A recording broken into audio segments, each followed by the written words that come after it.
Here is a simple lesson. We've got to learn how to make decisions. And most people don't know how to make decisions.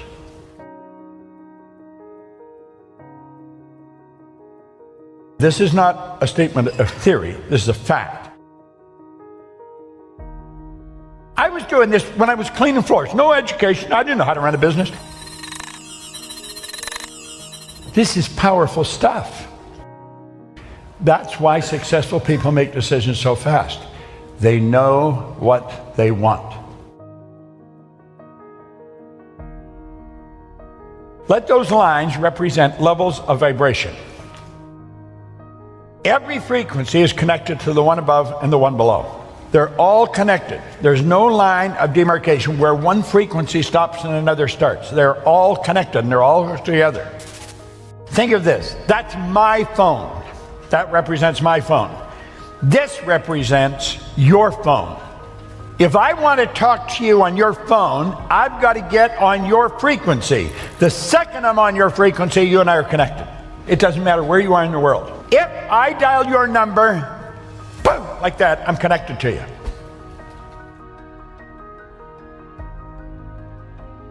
Makes no difference where you are. I could take a picture here, I could hit send, and simultaneous with me hitting it, you've got it.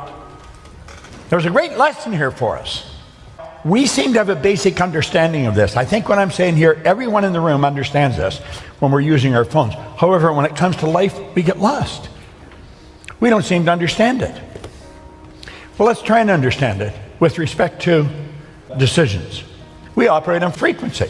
My voice is being amplified on a particular frequency. You and I think on frequencies. Thought is energy. Do you know your thoughts are the most potent form of energy there is? Your thought would make the laser beam look like a toy. You'll have a friend a long ways away from you, and you're thinking about them a lot, and damn if the phone doesn't ring, it's them. You see, you're thinking, your thoughts activated cells in their brain, that got them thinking of you, and they phoned you. We do this all the time, okay? Now, let's suppose this is the frequency that you're thinking on. If that's the frequency you're thinking on, that's going to dictate the results that you get. The results you get are nothing but the manifestation of your own thinking. We become what we think about. That is the one point that every great leader has agreed on. They've disagreed in virtually every other idea, but that one, we become what we think about. Now let's clearly understand, nothing is created or destroyed. All science and all theology teach that. All the ideas, it's all the knowledge there ever was or ever will be is omnipresent. It's all here. We didn't have to get it. We've already got it. What we got to do is tune into it. So let's say that's where we want to go. This is where I am. That's where I want to go. How do I get there? Well, I'll say I'm going to do that. This is where the average person is thinking. You can relate to that. I'm going to do that as soon as the kids are out of school. That's how I'm going to do it. I'm going to start my own business as soon as I get the money. And you know, you do that, and pretty soon the decision fades, and then the goal fades. Why?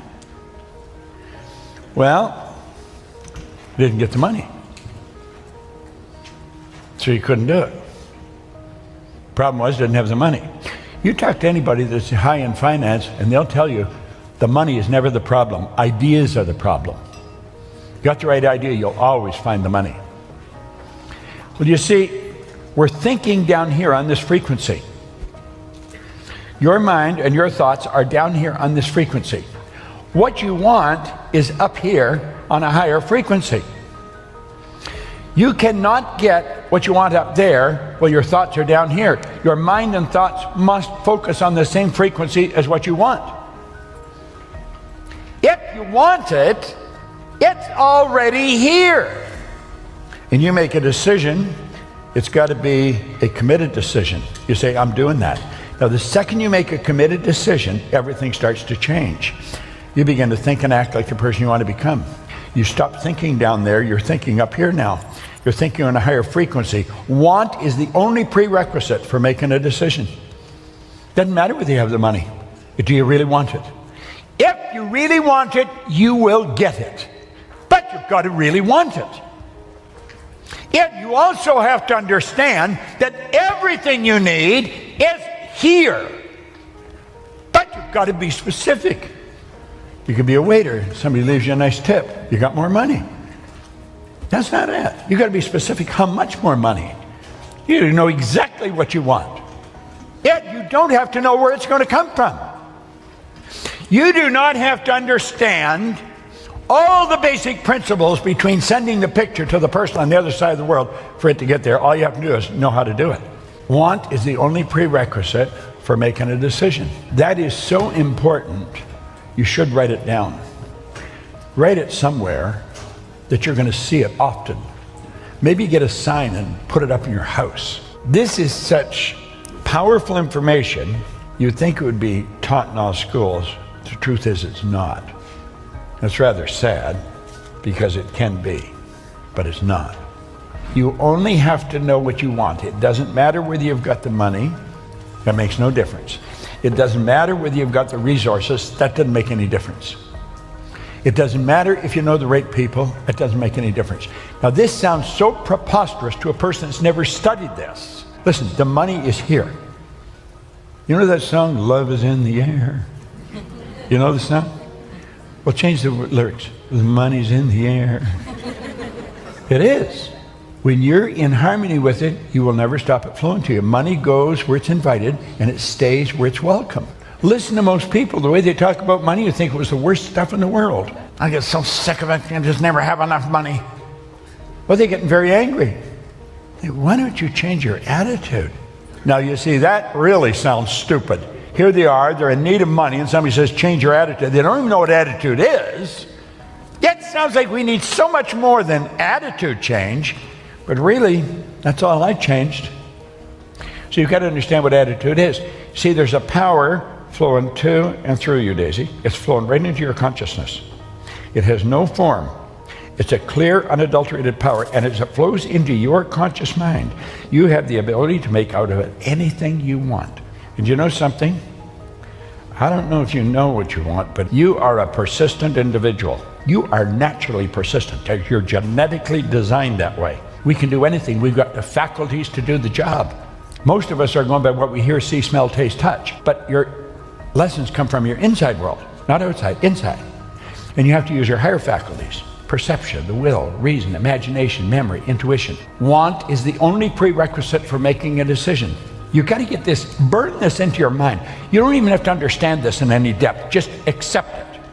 If you really want it, that's all you need. You don't need the money. You don't need to know how you're going to get it. You don't need to know any of that stuff. But you've got to really want it. You've done this. You've done this in different times, not really understanding what you've done.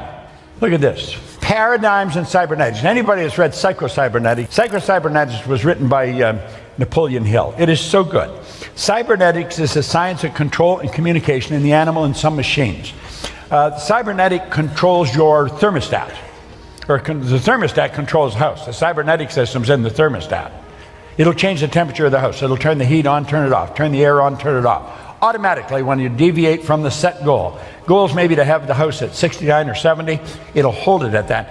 If somebody leaves the door open, it gets too hot or too cold, the thermostat will shift it. It'll change the air conditioning or the furnace. It's all done automatic. Well, your paradigm is like a thermostat. It's like a cybernetic system. Paradigms and cybernetics are both control systems. They operate essentially on the same principle. Both maintain a definite course of action and will not deviate from the course that has been established. Well, most people's paradigm has them working toward a bad end. Most people's paradigm has them working toward debt. Most people's paradigm has them working towards dumb jobs. You must alter the paradigm if you desire to achieve improved results. A company operates on a paradigm. A country operates on a paradigm. It's called culture. You have a culture in your family. The family has a paradigm. Family operates a certain way. Well, this is something the family always does. And if one of the kids wants to go off, what the hell are you doing? We've always done this. It's a family. Oh. Let me let you in on a secret, Dad. I'm changing the paradigm. You got to be strong, but if you're going to be strong, you got to be aware. Awareness is power. We want to become aware. School focuses on the intellect. the degree. Be able to shape your future. You have to be willing and able to change your paradigm. Always be under construction. Always. Should never be satisfied with where you are. When I was a little kid, Grandma always told me I should be satisfied. Grandma was wrong. She was like an angel of God, a dear little old woman, but she was wrong. Your results should always be under construction. You always want to be improving them. Now you got to ask, are you ready to change?